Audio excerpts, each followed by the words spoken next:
Hello students, Indian mathematics lectures में आपका स्वागत है। Final revision series for J advance हम डिस्कस कर रहे हैं। डे 9 मैट्रिक्स एंड डिटरमिनेंट के सवाल हम डिस्कस करेंगे इस लेक्चर में। तो पहला सवाल है, the number of positive integral solution of the equation. तो हमको पॉजिटिव इंटीग्रल सॉल्यूशन बताना है, यानी कि एक्स वाई जेड का वैल्यू जो है 1 2 3 इस टाइप में हो सकता है। तो ऐसे कितने जो ट्रिपलेट बन पाएंगे ना, ठीक है। तो सोल्व करते हैं इसको। इसको सोल्व करने के लिए हमको दिख रहा है कि वाई क्यूब वाई स्क्वायर है ना इस रो में, ओके। और यहाँ पर वाई वाले टर्म्स दिख रहे हैं ना, यहाँ पर वाई क्यूब है या वाई स्क्वायर है, इधर वाई है। तो हम एक काम कर सकते हैं कि यहाँ से वाई कॉमन ले सकते हैं, ठीक है, कॉलम वन से, ठीक है। और फिर उसको मल्टीप्लाई कर देंगे ना। मतलब इस टाइप की क्वेश्चंस में तरीका ये होता है कि आप एक या तो कॉलम से ना, कॉलम से कॉमन निकालो और रो में मल्टीप्लाई कर दो, या फिर रो से कॉमन निकालो, कॉलम में मल्टीप्लाई कर दो। तो हम कॉमन कहाँ से निकालते हैं? जहाँ पर कम है। जैसे कि यहाँ पर वाई वाई ए की है, वाई का पावर ए की यहाँ पर इस कॉलम में है ना, C1 में। यहाँ पर C2 में अगर हम बात करें तो जेड को कॉमन निकाल लेंगे और यहाँ से एक्स को कॉमन निकाल लेंगे, ठीक है। बात समझ में आ गई? तो इस डिटरमिनेंट को सोल्व करेंगे तो एक्स वाई जेड हमने कॉमन निकाल लिया। उसके बाद में क्या बच जाएगा? यहाँ पर वाई स्क्वायर प्लस 1/y, ठीक है। और यहाँ पर जेड स्क्वायर, यहाँ से वाई को कॉमन निकाला है हमने ना फर्स्ट कॉलम से। यहाँ स्क्वायर एक्स स्क्वायर बचेगा। यहाँ से जेड को निकाला था तो y square z square plus 1/z और एक्स स्क्वायर। यहाँ से हमने कॉमन निकाला है एक्स को, तो वाई स्क्वायर जेड स्क्वायर और एक्स स्क्वायर प्लस 1/x, ठीक है, इक्वल टू 11। अब एक्स वाई जेड को मल्टीप्लाई कर देंगे। जैसे वाई को तो मल्टीप्लाई करेंगे इस वाले रो में, जो बाहर जो हमने कॉमन निकाला था। जेड को मल्टीप्लाई कर देंगे सेकेंड रो में, और एक्स को मल्टीप्लाई कर देंगे थर्ड रो में। मल्टीप्लाई करना है तो कर दो मल्टीप्लाई। तो मल्टीप्लाई करेंगे तो ये बन जाएगा y cube plus 1 y cube, ठीक है। अब देखो कुछ अच्छे से नजर आ रहा है आपको, है ना। यहाँ पे हो जाएगा जेड क्यूब प्लस 1 और जेड क्यूब हो जाएगा, फिर एक्स क्यूब प्लस 1, ठीक है, इक्वल टू 11। कितना हो गया? अब इसको हम सोल्व कर लेंगे, 11 हो जाएगा ना। सोल्व कैसे करेंगे? कॉलम टू में से, कॉलम वन में से करो, कॉलम वन में से माइनस कर दो कॉलम टू को, एंड कॉलम टू में से माइनस कर दो कॉलम थर्ड को। तो वहाँ से क्या बन जाएगा देखो, ये बन जाएगा वाई क्यूब तो चला जाएगा तो 1 बचेगा ओनली ना। यहाँ पे बचेगा -1 और यहाँ पे बचेगा 0। यहाँ पे बचेगा 0, यहाँ पर 1, यहाँ पर -1 और यहाँ पर जैसा है वैसा ही लिख दो, ठीक है, इक्वल टू 11। अब इसको एक्सपेंड कर दो किसी भी रो या किसी भी कॉलम के अबाउट जिसमें जीरो ज़्यादा हो। तो कॉलम वन के अबाउट एक्सपेंड कर दो, ठीक है। तो कॉलम वन के अबाउट अगर एक्सपेंड किया हमने तो ये आ जाएगा 1, ठीक है। और इसको इसको कर देंगे मल्टीप्लाई, तो ये हो जाएगा x cube plus 1 minus minus plus और जेड क्यूब, फिर माइनस माइनस प्लस और 0 plus y cube equal to 11। ये आ जाएगा x cube plus y cube plus z cube equal to 10 आ जाएगा, क्योंकि एक 1 यहाँ पर आएगा, ये है ना। तो ये क्वेश्चन बन जाएगा x cube plus y cube plus z cube को 10 करना है, और एक्स वाई जेड आपको क्या लेना है? पॉजिटिव इंटीग्रल सॉल्यूशंस लेने हैं, मतलब पॉजिटिव नंबर्स लेने हैं, ठीक है। तो ऐसे कौन से नंबर्स बता सकते हो? इंटीग्रल की बात कर रहा था ना वो, हाँ इंटीग्रल सॉल्यूशन की बात कर रहा था। तो ऐसे कौन कौन से इंटीजर हो सकते हैं जिनका क्यूब करके भी सम करने पर 10 आ जाए? तो अगर 1 1 लिया तो 3 आएगा, कोई भी एक 2 ले लिया तो 8 हो जाएगा, है ना, उसका क्यूब। बाकी कितना रहेगा? बाकी 1 1 रहेगा, तो 10 बन जाएगा। अगर आपने 3 ले लिया कोई भी एक इनमें से, तो 27 हो जाएगा उसका क्यूब, तो पॉसिबल ही नहीं है ना। नेगेटिव में हम ले नहीं सकते, हमको पॉजिटिव इंटीजर्स लेना है। तो ओनली पॉसिबिलिटी ये बन गई कि आप जो है 1 1 2 ले लो, है ना, या 1 2 1 ले लो, ठीक है, या फिर 2 1 1 ले लो, ठीक है। ये ट्रिपलेट बन गए एक्स वाई जेड के। तो यानी कि कितने सॉल्यूशन आ गए यहाँ से, 3 सॉल्यूशन आ गए, 3 इंटीग्रल सॉल्यूशन, ठीक है। तो number of positive integral solution हो जाएंगे 3, ये ऑप्शन आ जाएगा, ठीक है। क्वेश्चन नंबर 2 पे आते हैं। इसमें लिखा है कि अल्फा बीटा जो है इस इक्वेशन के रूट्स है, ठीक है, जो क्वाड्रेटिक इक्वेशन दे रखी है, और हमको इस डिटरमिनेंट का वैल्यू बताना है। तो देखो इस टाइप का अगर सवाल आ जाता है जहाँ पर एक पैटर्न के थ्रू आपको नंबर लिखे हुए मिले, जैसे अगर इस 3 को आप तोड़ोगे तो यहाँ पे 1 + 1 + 1 लिख सकते हो, है ना।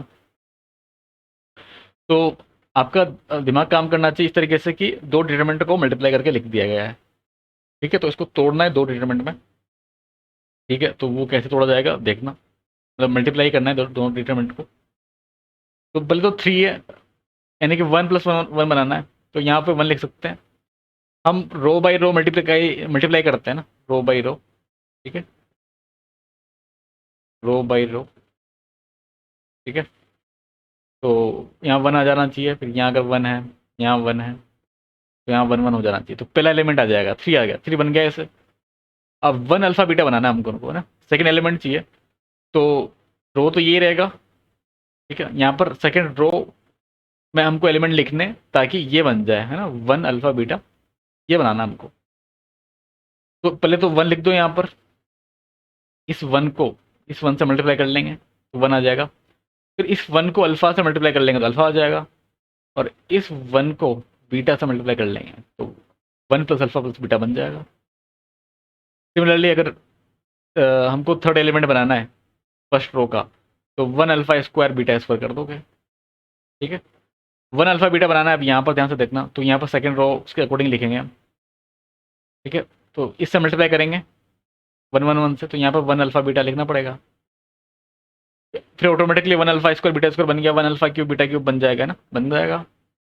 और यहाँ पे आ जाएगा 1 अल्फा स्क्वायर बीटा स्क्वायर, ठीक है। बात समझ गए आप। तो यानी कि ये एक डिटरमिनेंट का ही स्क्वायर बन जाएगा, है ना, ठीक है। इसका स्क्वायर बन जाएगा 1 1 1 1 alpha beta and 1 alpha square beta square, ठीक है। इसी का ही स्क्वायर बन गया, और इसको सिंप्लीफाई कर लेते हैं, ठीक है। तो इसमें लगा दो, रो 2 में माइनस कर दो रो 1 को, एंड रो 3 में से माइनस कर दो रो 2 को, ठीक है। तो इसको ऐसा करने से बन जाएगा यहाँ पर 1 1 1 रहेगा ये, तो यहाँ हो जाएगा रो 2 में से 1 को माइनस करें तो 0, alpha -1 beta -1 0, alpha square minus alpha beta square minus beta, ठीक है। इसका स्क्वायर, अब इसको कर देंगे हम एक्सपेंड, ठीक है, फर्स्ट कॉलम के अलोंग। तो फिर क्या बनेगा, इन दोनों को मल्टीप्लाई कर दो, ठीक है। मतलब कि अल्फा -1 और बीटा इंटू बीटा -1 है ना, बीटा कॉमन ले लिया मैंने, फिर माइनस यहाँ पे आ जाएगा alpha into alpha -1 and beta -1। तो यहाँ पर कॉमन लिया जा सकता है कुछ, बिल्कुल। क्या कॉमन ले सकते हैं, अल्फा -1 इंटू बीटा -1 कॉमन ले सकते हैं, और बच जाएगा अल्फा माइनस बीटा, ठीक है। इसको मतलब अंदर मल्टीप्लाई कर लो, तो ये हो जाएगा alpha beta minus alpha plus beta and +1, ठीक है। ये बनेगा 12 अल्फा माइनस बीटा आ जाएगा। अब सबकी वैल्यू आप पुट कर सकते हो यहाँ से, है ना। ये अल्फा प्लस बीटा तो आ जाएगा 5, ठीक है, sum of roots, product of roots आ जाएगा 10, और difference of roots equal to होता है अल्फा प्लस बीटा का स्क्वायर, यानी कि 25 minus 4 times of alpha beta, यानी कि ये आ जाएगा 4 टाइम्स ऑफ अल्फा बीटा करेंगे तो 10 आ जाएगा ये तो, ठीक है। तो ये तो नेगेटिव में चला जाएगा, बट ऐसा तो आंसर है नहीं, कहीं कुछ गड़बड़ तो नहीं किया हमने। सॉरी, बीटा माइनस अल्फा था ना ये। ओके, तो बीटा माइनस अल्फा लिखेंगे इसको। अच्छा, बीटा माइनस अल्फा भी लिख देंगे और उसका स्क्वायर भी करना है हमको ना, दोनों चीज़ें हैं, तो स्क्वायर भी कर देंगे साथ में यहाँ पर। स्क्वायर हम भूल गए, ठीक है। तो इसको एक मिनट दोबारा लिखते हैं, ठीक है। तो इस तरह से ये आ जाएगा, और यहाँ पे आ जाएगा बीटा माइनस अल्फा का होल स्क्वायर। इसको सोल्व करने पे जो बनी गया था, अल्फ़ा बीटा प्लस, प्लस नहीं माइनस अल्फ़ा प्लस बीटा और प्लस वन का कंप्लीट होल स्क्वायर, इसमें तो कोई चेंज नहीं करना। बीटा माइनस अल्फ़ा का होल स्क्वायर अगर आप लिखोगे तो beta square plus alpha square minus two alpha beta लिख देना, ठीक है। और फिर वहाँ से इसमें हम और आगे मॉडिफाई कर सकते हैं। अल्फ़ा बीटा का वैल्यू तो पुट कर दो, 10 आया था ना, इसका ज़रूरत नहीं पड़ेगा, ठीक है। अल्फ़ा बीटा का वैल्यू 10 आया था, अल्फ़ा प्लस बीटा 5 आया था, ठीक है। तो 10 माइनस 5, 5 प्लस 1 6, 6 का स्क्वायर लिख देंगे, ठीक है। यहाँ पर इसको आप लिख सकते हो आगे अल्फ़ा प्लस बीटा का होल स्क्वायर और माइनस टू, तो माइनस 4 अल्फ़ा बीटा लिख सकते हो मतलब, ठीक है। और अल्फ़ा प्लस बीटा 5 था तो उसका square 25 minus 4 times of alpha beta यानी कि 10, ठीक है। ओके, तो माइनस 15 आ जाएगा ये, माइनस 15 इंटू 36 कर लेना, हमारा आंसर आ जाएगा, ठीक है। नेगेटिव में आएगा तो लग ही रहा है कि -540 आ जाएगा आंसर, ठीक है। ये ऑप्शन हो जाएगा। क्वेश्चन नंबर थर्ड पे आते हैं, यहाँ पे देखो इंटीग्रेशन पे दिया हुआ है -π/2 एफ एक्स, और एफ एक्स क्या है, डिटरमिनेंट की फॉर्म में लिखा हुआ है। तो जब भी इस टाइप का सवाल आता है तो आपका दिमाग में क्या जाना चाहिए कि चेक कर लो पहले तो एफ एक्स ओड इवन तो नहीं है ना, ओड या इवन तो नहीं है। अगर इवन हो जाएगा ना तो ठीक है, इसको सोल्व करना पड़ेगा, बट अगर ओड हो गया तो आंसर जीरो हो जाएगा, है ना। वही चेक कर लो आप पहले, बाकी नहीं तो सोल्व तो करना ही पड़ेगा फिर इसमें, है ना। एफ एक्स को सिंप्लीफाई करना पड़ेगा मतलब, और क्वेश्चन देख करके लग रहा है कि ओड ही होगा, तो चेक करते हैं भाई ना, ठीक है। ये ऐसा नहीं कि आप पूरा सोल्व करना है बैठ के, एफ एक्स को फाइंड आउट करते हैं, है ना, और फिर एफ एक्स को आप यहाँ पुट कर रहे हो, बड़ा भारी काम हो जाएगा। तो माइनस एक्स रख दिया आप एक्स की जगह पर, तो ये माइनस एक्स और 5 आ जाएगा, बाकी तो इसमें कोई चेंज नहीं है ना। यहाँ पर -10 क्यूब एक्स आ जाएगा, है ना, क्योंकि एक्स की जगह पर माइनस एक्स रखने के बाद में यहाँ पर भी कोई चेंज नहीं है, क्योंकि sec minus theta sec theta ही होता है। सिमिलरली यहाँ पर माइनस साइन क्यूब आ जाएगा, क्योंकि sine minus theta minus sine theta होता है, ठीक है। यहाँ पर कोई चेंज नहीं है। इस माइनस को अगर आप डिटरमिनेंट से बाहर निकालते हो तो -1 का क्यूब बाहर आएगा, बाकी डिटरमिनेंट जो बनेगा वो एफ एक्स बन जाएगा, ठीक है। यानी कि F of minus X equal to minus X F X आ गया, और माइनस एफ एक्स अगर आ गए ये, ठीक है, तो इसको हम बोल देंगे ओड फंक्शन। और अगर ओड फंक्शन है और -π/2 से π/2 या -a/2 से माइनस ए से प्लस ए में लिमिट है, ठीक है, तो उसका इंटीग्रेशन हो जाता है कितना, जीरो। यहाँ पे इंटीग्रेशन हो जाएगा इसका जीरो, ठीक है। तो आंसर होगा ये ऑप्शन, ठीक है। आगे बढ़ते हैं, ओके। क्वेश्चन नंबर 4 देखो, लिखा हुआ है ए को मैट्रिक्स दिया हुआ है, बी भी एक मैट्रिक्स दिया है, और बी ट्रांसपोज दिया है इंटू ए बी करना है, ठीक है, इक्वल टू इतना है। और फिर बोल रहा है कि नंबर ऑफ ऑर्डर ट्रिपलेट कितने होंगे वो बताना है, तो सोल्व करना पड़ेगा। तो सॉल्यूशन स्टार्ट करते हैं। पहले ए बी फाइंड आउट कर लो, जो दिख ही रहा है ऊपर क्या है ना, मतलब ए इंटू बी करना पड़ेगा। तो ए बी इक्वल टू हो जाएगा, मल्टीप्लाई करते हैं यहाँ से, टू को माइनस एक्स से मल्टीप्लाई किया तो -2x, फिर जीरो, फिर plus x, -2y plus 2y, एक मिनट, हाँ सही कर रहा है, -2y प्लस 2y और -y, ओके। फिर 2z plus 4z plus Z, फिर -2x प्लस 0 प्लस 2x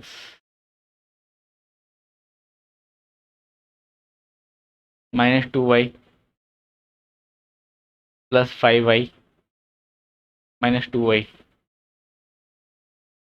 फिर 2z प्लस 10z, ठीक है, प्लस 2z, और -x, फिर 0, फिर 2x -y प्लस 2y, फिर -2y, यहाँ पर आ जाएगा z प्लस 4z, फिर 2z, ठीक है। आई होप कि कैलकुलेशन एकदम सही किया होगा, है ना, ऐसा, ठीक है। -x आ जाएगा यहाँ पर -y, और 7z आ जाएगा यहाँ पर 0, यहाँ पर y आ जाएगा, यहाँ पर 14z, यहाँ पर x, और -y, यहाँ पर 7z, ठीक है। ये डिटरमिनेंट बन, सॉरी, मैट्रिक्स बन गया है भी। अब इसको बी के ट्रांसपोज से मल्टीप्लाई करना है, ठीक है। तो बी के ट्रांसपोज से मल्टीप्लाई करते हैं। बी का ट्रांसपोज पहले लिख दो, कितना आएगा बी का ट्रांसपोज, -x -y और जेड आ जाएगा, ठीक है। -x -y और -z आ जाएगा यहाँ पर, फिर आएगा 0 y 2z, 0 y और 2z, फिर आएगा x -y z, ओके, ठीक है। इससे मल्टीप्लाई करना है हमको ए बी को, ठीक है, मतलब इस ऊपर वाले को। ये ए बी मैंने यहाँ लिख दिया, इक्वल टू मल्टीप्लाई करके यहाँ लिख देंगे, ठीक है। मल्टीप्लाई कर लो, इसको x से मल्टीप्लाई किया तो x² हो जाएगा, फिर रो बाई कॉलम चलता है, ठीक है। तो रो और फिर कॉलम यहाँ पे 0 है, प्लस x² आ जाएगा, ठीक है। फिर यहाँ पर 0 बनना चाहिए, क्योंकि जिस हिसाब से हमको वैल्यू दे रखी है ना, तो आप क्या कर लो, फर्स्ट रो फर्स्ट कॉलम कर लिया, अब सेकंड रो सेकंड कॉलम कर लो, ठीक है। तो सेकंड रो ये वाला है, सेकंड कॉलम किया ये वाले से, ठीक है। तो लिखा हमने, तो यहाँ पे आ जाएगा y², फिर आ जाएगा y², और फिर आ जाएगा y²। तो थर्ड रो थर्ड कॉलम कर लो, है ना, यानी कि इस रो को इस कॉलम से, वो यहाँ आएगा एलिमेंट, हाँ, ठीक है। यानी कि -7 z² प्लस 28 z² फिर प्लस 7z², तो 28 z² हो जाएगा कुल मिला करके, है ना। तो इसको सोल्व करने पर इतना बन गया, 2x², यहाँ पे 0 0 0, 3y² फिर 0, फिर 0 0, और 28z²। इसको इक्वेट कर देंगे हम, जो वैल्यू गिवन था, यानी कि 8 0 0 0 27 0 0 0 42, ठीक है। 8 0 0 27 42, ठीक है, 0 0 42 आ जाएगा यहाँ पर, ओके।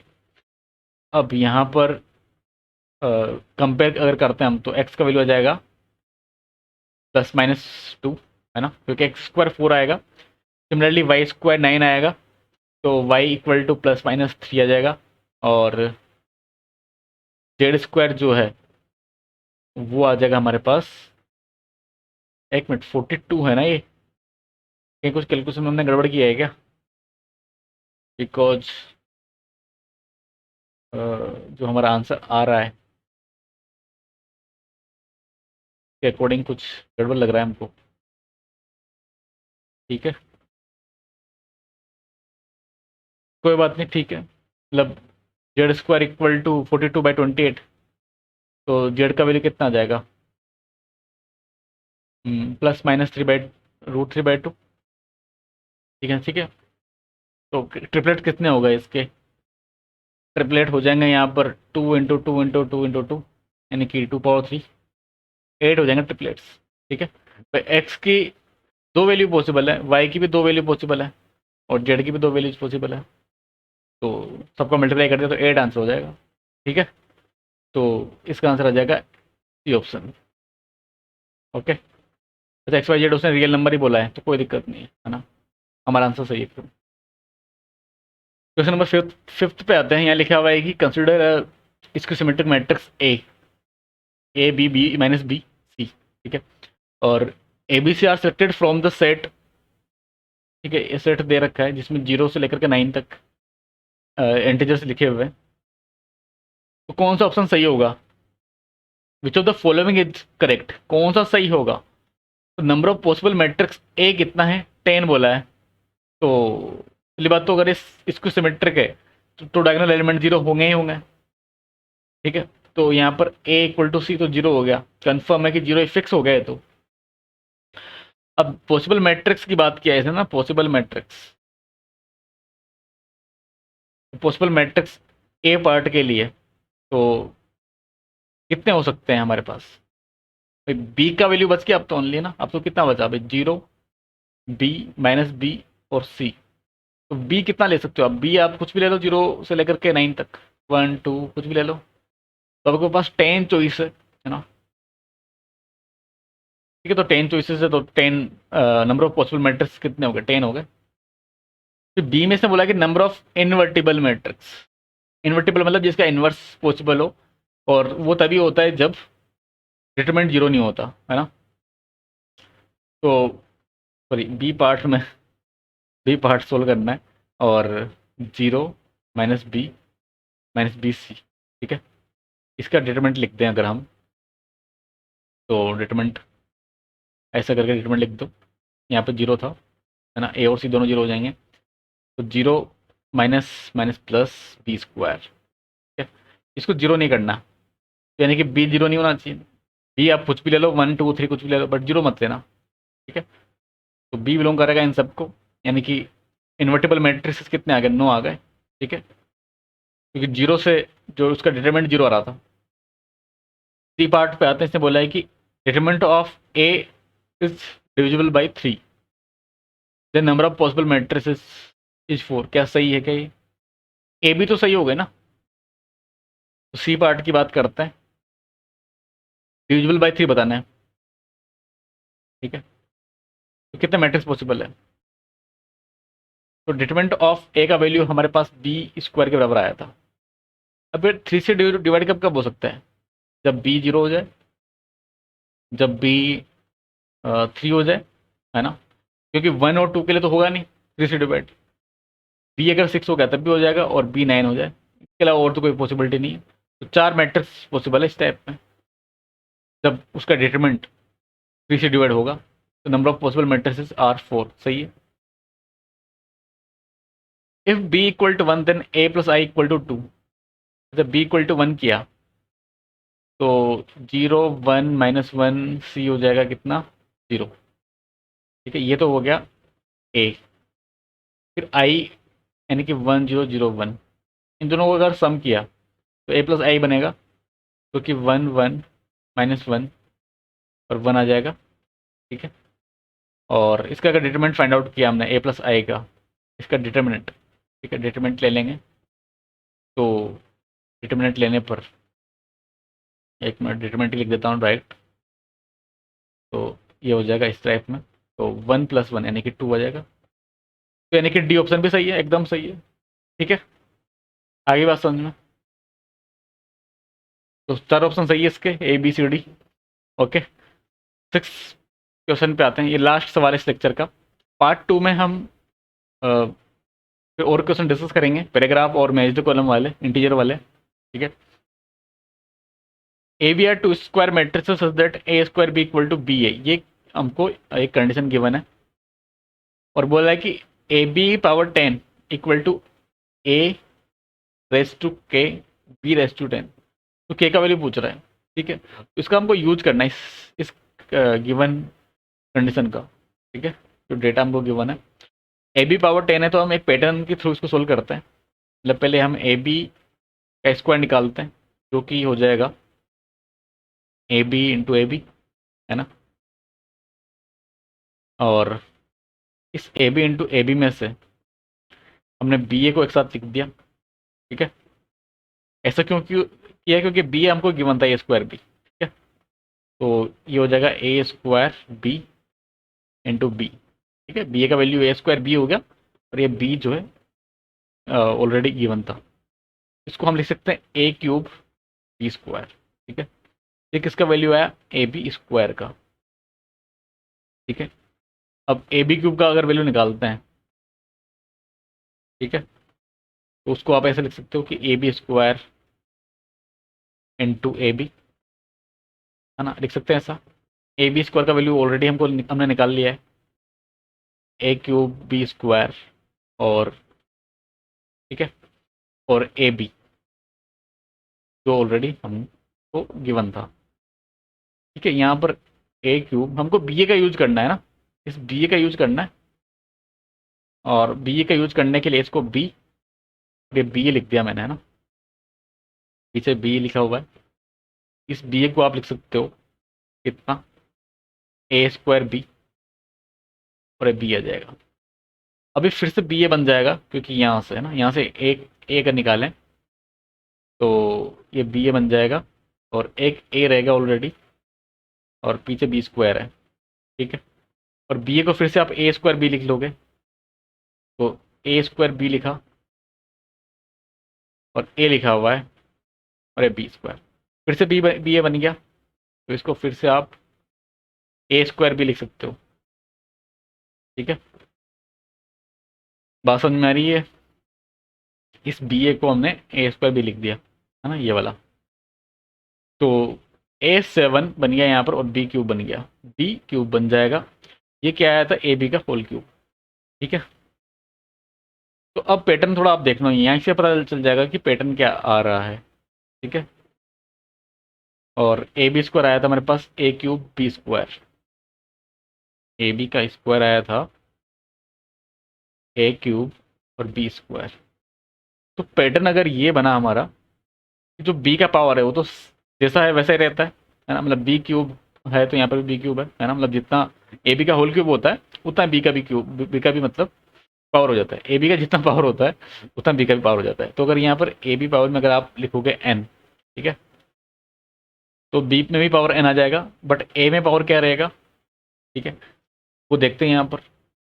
अगर यहाँ पर 2 है तो यहाँ पर 3 है, यहाँ पर अगर 3 है तो 7 है, तो इससे हम पता लगा सकते हैं कि ये 2 का पावर में n-1 लिखा हुआ है।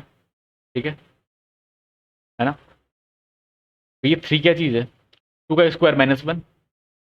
ठीक है, और ये 7 क्या चीज़ है, ये 2 का क्यूब -1 है, तो क्यूब 8 होता है, 8 -1 7 हो गया। तो यहाँ पर यानी कि यहाँ पर 2 पावर n-1 आ जाएगा। ठीक है, बात समझ में आ गई।